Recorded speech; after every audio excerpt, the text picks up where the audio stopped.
Despite what you might be thinking, these two circles are not equal. I repeat, these two circles are not equal. One is in fact larger than the other.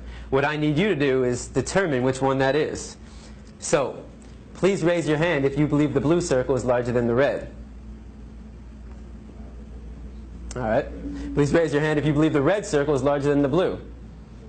All right, very good. Now, before I said anything about these two circles, what was your first instinct? Equal, right? Because they look equal. And the reason why they look equal is because, in fact, they are equal. These two circles are identical. Yet I got just about every one of you to raise your hand and say that they're not. So what did we learn? That you can be manipulated like that to believe in something that goes against your natural instincts. Just imagine as a child you're taught that the blue circle is larger than the red. If you say it enough times, you convince yourself that's the truth. If you're told the lie enough times, it becomes part of your reality. And if enough people are taught that lie, that the blue circle is larger than the red, well, now it becomes part of the culture. And if that culture then passes that misinformation along to the next generation, well, now it becomes tradition. And what we have to remember is that just because we have a tradition doesn't mean it's morally acceptable. Tradition and morality are not always the same. I mean, can you think of any traditions that we once had in the United States of America that we no longer have? That today we think back and that was immoral? Slavery, right? Less than 200 years ago. And that was a tradition. So the traditions we have today doesn't necessarily mean they're morally acceptable. And as we evolve as a culture, so do our traditions.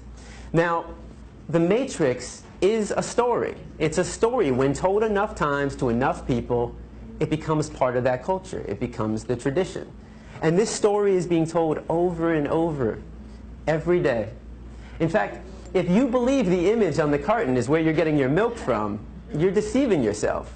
This is a fantasy. It only exists in your head. It's a blue pill fed to you by the industry to get you to buy their product. This is the Matrix, the lie we tell ourselves about where our food is coming from. The reality is far more disturbing. 90 to 95% of the milk, the meat, and the eggs that we consume in the United States are coming from these conditions. In fact, every year in the United States, 10 billion, right? 10 billion are being slaughtered for food. So what that works out to be is that every second in the United States, 300 animals are killed, just like that. So 300, 600, 900, 1,200. By the time I'm done talking today, there'll be over 1 million animals that have been slaughtered.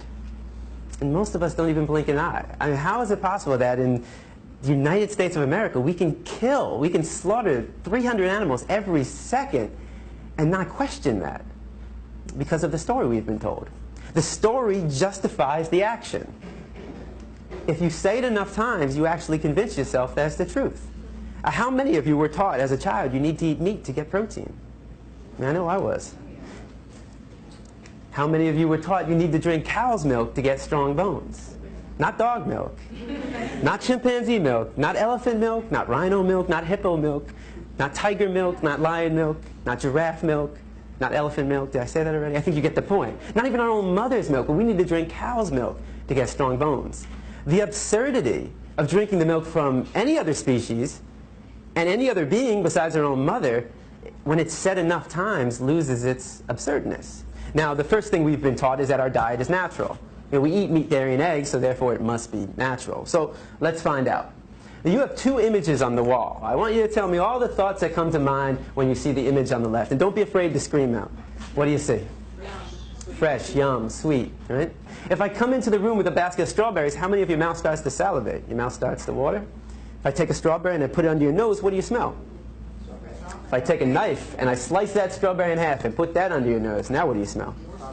Notice how all the sensations remain the same. You see a strawberry and it looks like a strawberry. You smell a strawberry and it smells like a strawberry. And you take a bite out of a strawberry and surprise, surprise, it tastes like a strawberry. Exactly, it's a strawberry. But what thoughts come to mind when you see the image on the right? Cute. You know, when I go to a classroom, you'll get half the kids who say, oh, cute. Animal, pig, Wilbur, babe. So half the class will see an animal, and the other half of the class will see bacon, sausage, ham, pig, sweet pork, and hot dog. They'll see a food. It's one or the other. You're either seeing an animal or you're seeing food. Now, what would happen if I took one of the pigs living, brought him into the room right here, and put him right in front of you? Does that change it? Now what do we see? And I mean, what would we think if one of us got up and started chewing on the pig? Not very normal. If I come into the room with a pig under my arm, how many of your mouth starts to salivate? Right? If I took a knife and I sliced that pig in half and put that under your nose, now what do you smell? You smell the stench of death. You smell a rotting corpse, bacteria, decomposing flesh. You see, there's a process involved, and I'm here today to show you that process of how you convert this animal into this product. Why should it be kept a secret? Why should we not know what we're participating in and what we're putting in our body? Now, let's make the situation slightly more realistic. If I were to put a pig on this side of the room living and a butcher's knife on the side of that room, I mean, how many people would be willing to pick up the knife and take the life of that animal? It's very rare, right? And if somebody did that, that's all right, but how many people in this room would try to stop that person from doing that? Right? Would we try that? Of course. That's compassion. I mean, that is the greatest quality of the human race. There's no other species on this planet that has that level of compassion to extend to all living beings. But if you would stop somebody from killing a pig in front of you and then go home and have this for breakfast, well, that's called hypocrisy.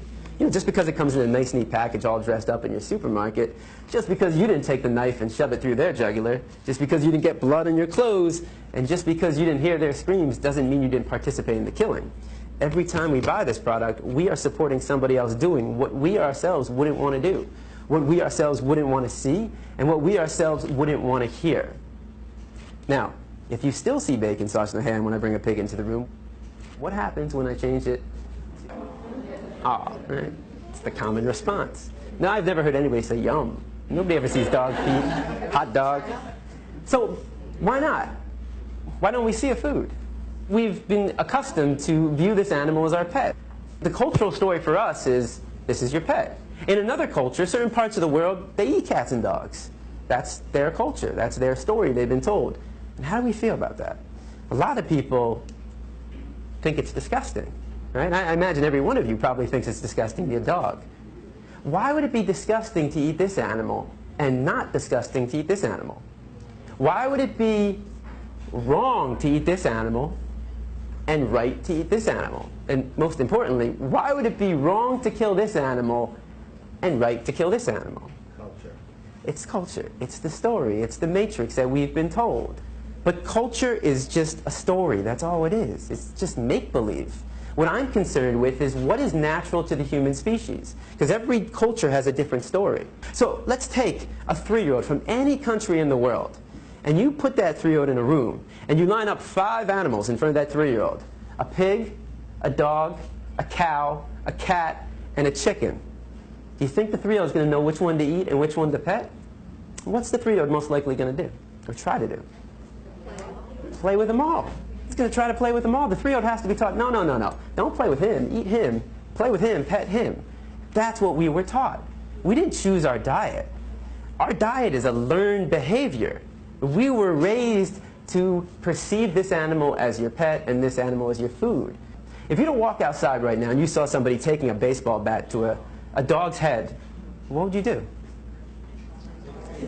You take action. At the very least, you'd call the police because you recognize that as a violation of this animal's right to be free from harm. Now, if you were to walk outside right now and you saw somebody taking a baseball bat to a pig's head, would your emotional response not be the exact same thing? Of course. Because the question for you is, what's the difference? What's the difference between the two? Right? Is there a difference? You might think one is cuter than the other. But that says more about you than anything about these two animals. You know, a lot of kids will say, well, the nose looks different. But I say, but they both got a nose to smell. Some kids will say, well, he's got hooves and he's got paws. I say they both got feet to walk and run. Some kids say, well, his ears are going up and his ears are flappy. They both got 2 ears to hear. They both got 2 eyes to see. They both got a heart to beat and a mind to think. And the reason why we would take action for both of them is because we recognize the equality between them and not the difference. Any difference is insignificant. The similarities, though, are striking. We know they're equal, yet every time we sit down for a meal, we create that separation. We create that inequality.